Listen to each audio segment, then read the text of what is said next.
Hello, everyone, wherever you are in this world. This is the continuation of my first and second lecture on the journey of plant tissue culture.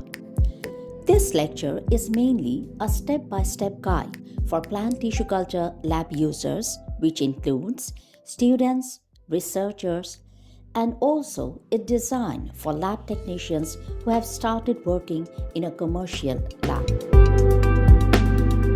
Before I start my lecture, I would like to introduce you to a book titled Photoautotropic Sugar Free Medium Micropropagation as a New Propagation and Transplant Production System. This is the first book focused upon photoautotropic or sugar free medium micropropagation. In a very simple word, by eliminating sugar or reducing the amount of sugar from the medium, it is possible to mimic the ex vitro environment, which helps the in vitro plants to grow stronger and increase the survival rate afterwards.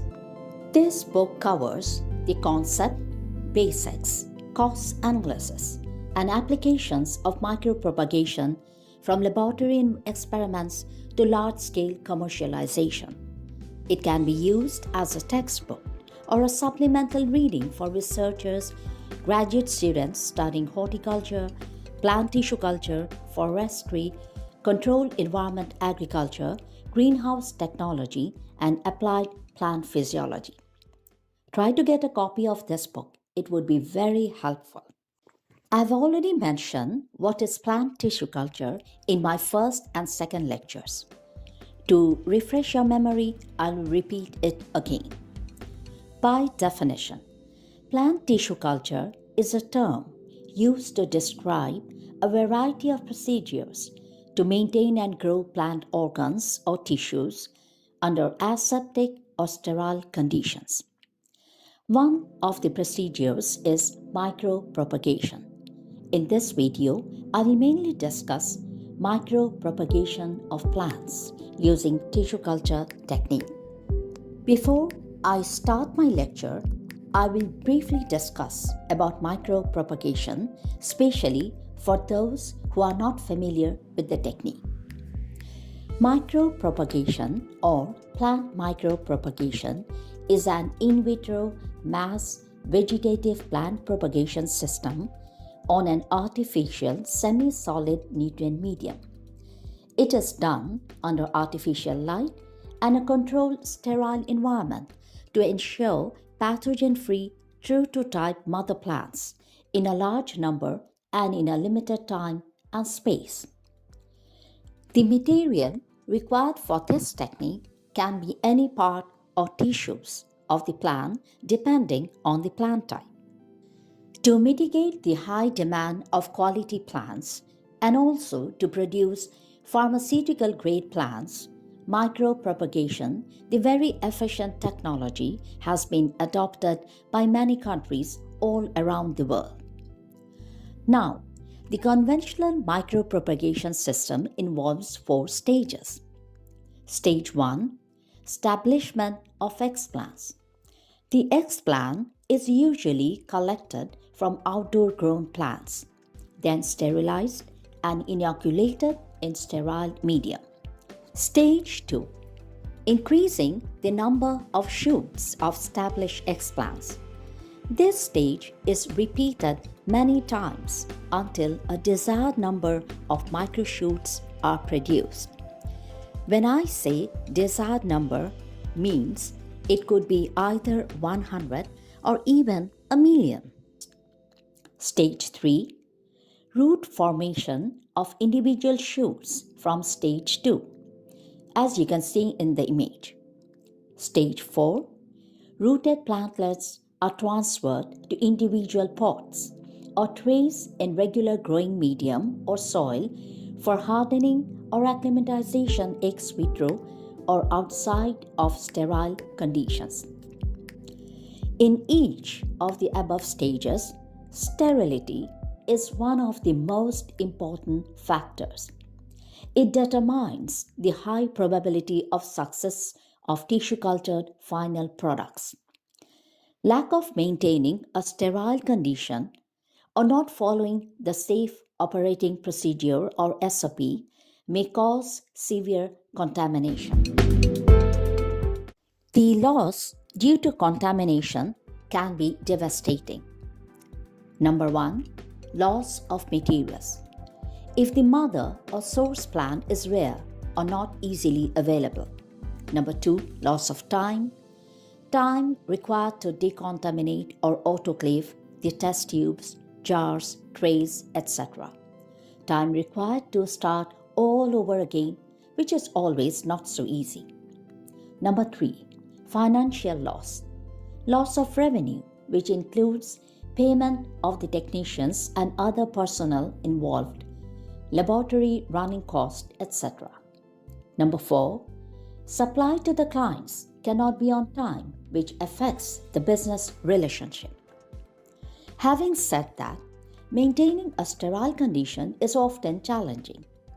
I'm going to explain how to face this challenge and reduce the percentage of contamination, cross-contamination as much as possible and achieve a germ-free final product. The laboratory environment. Entrance to the tissue culture lab room. To minimize introducing contamination, everyone should first take off the outside shoes and wear inside shoes. In case you don't have separate inside shoe, then wear shoe cover. Take off your outside jacket, coat, etc. and wear clean lab coats. Some labs have the facility to keep the lab coats overnight inside cabinets equipped with UV lights. Use hand sanitizer before you enter the lab room. Enter through the air shower room. This technology uses high-velocity jets of air which enter through HEPA or ALPA air filter systems and blow over the person through different nozzles and removes loose dust from your hair, face, body, hands, etc. Many labs do not have air shower room, then use hand sanitizer before you enter the lab room. Sterilization of outdoor material. This step is usually performed in the sink area. First, wash your hand with warm soapy water and wear gloves. Always use new pair of gloves. Never reuse the old one. Make sure to wear mask and safety goggles as you will be dealing with cleaning agent. First, prepare the containers used to disinfect the plant material. Use clean containers and always remember to label the containers. Depending on the type of the plant material, cut the materials into appropriate sizes. Use forceps or spoons for dipping the plant material into the cleaning agent. Avoid touching the material with hands. Now, the timing of dipping and the concentration of the cleaning agent are two important factors for successful sterilization. If the material is dipped for longer time than it should be, eventually after a few days of inoculation, the plant material will turn brown or die. If the material is dipped for less time than it should be, the percentage of contamination becomes higher than it is expected. On the other hand, if the concentration of the cleaning agent is not appropriate, then either it might kill the plant material or will not be effective. Laminar airflow. Laminar airflow is a specially designed workstation which creates a flow of clean air over the work area. After sterilization, the sterilized plant material should be transferred or inoculated into semi-solid medium inside the laminar airflow. First, cover your hair and beard with nets. Use a new pair of long gloves. For extra safety, you can use extensions that covers up to your elbow. Wear safety goggles. Avoid any kind of conversation if not urgent. To disinfect the work surface area, use 70% ethanol. I usually recommend using a specific color spray bottle in order to avoid mixing with other spray bottles. First, spray 70% ethanol on your hands and over the work area. Then wipe the area thoroughly with a paper towel. Wipe the test tube rack, containers of plant materials with paper towel soaked in 70% ethanol. Instead of petri dish, if paper towels are used, make sure to sterilize it. Use different sizes of forceps for inserting plant material to different jars and tubes. While working, always put the forceps, knife or scissors on the sterilized paper towel or petri dish. Now, I will discuss some do's and don'ts for working in the laminar airflow. While transferring the material, work inside the laminar airflow area and not at the outer edge.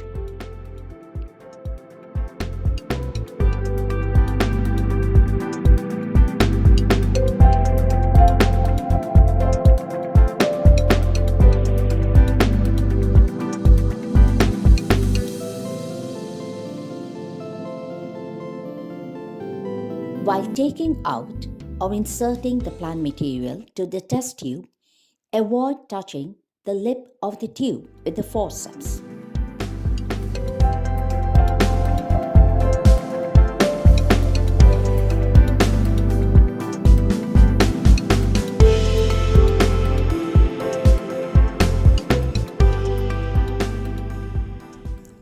Avoid resting your hands or moving hands or leaning over the open culture container, petri dish, or paper towel containing the plant material.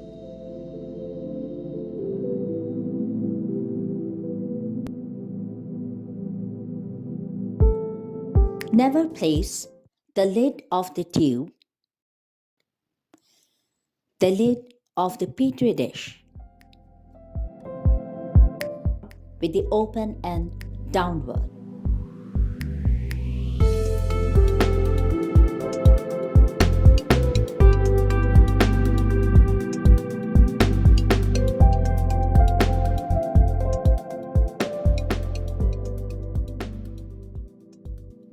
Or the lid of the jar with the open end downward.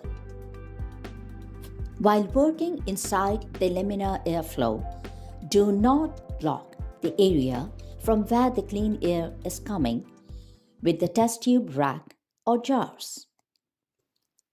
Always keep those either left or right of your working area.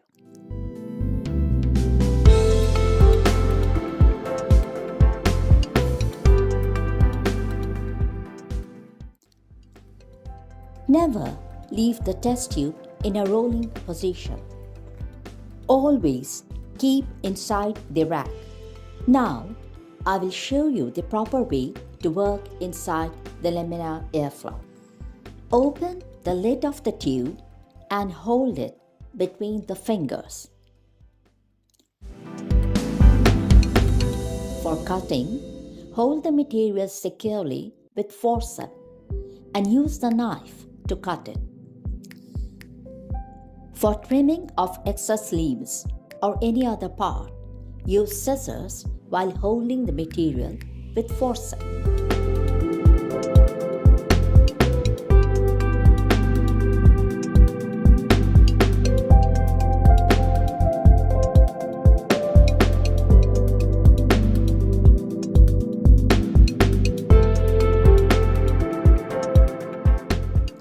Now, very gently use the forceps to transfer the material to the test tube, jars, etc.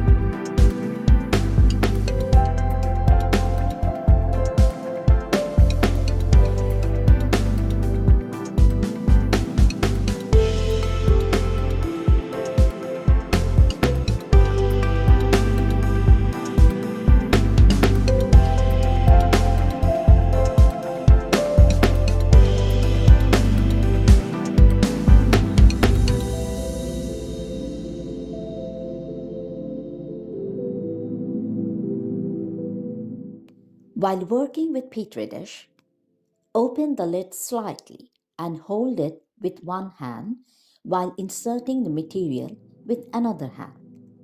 After inoculation, I recommend sealing the lid of the test tube or jar with parafilm, sealing tape, or even high quality cast film or stretch film that clings to itself without adhesive.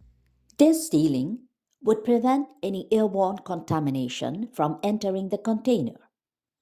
Once it is outside the laminar airflow, in addition to the sealing, for further precaution, use a clear plastic film or bag to wrap the entire test tube rack or the tray containing the jars. For the first few days, check the jars every day for any possible contamination. Once any of the tube or jar shows sign of contamination, immediately remove it from the shelf to avoid the spread.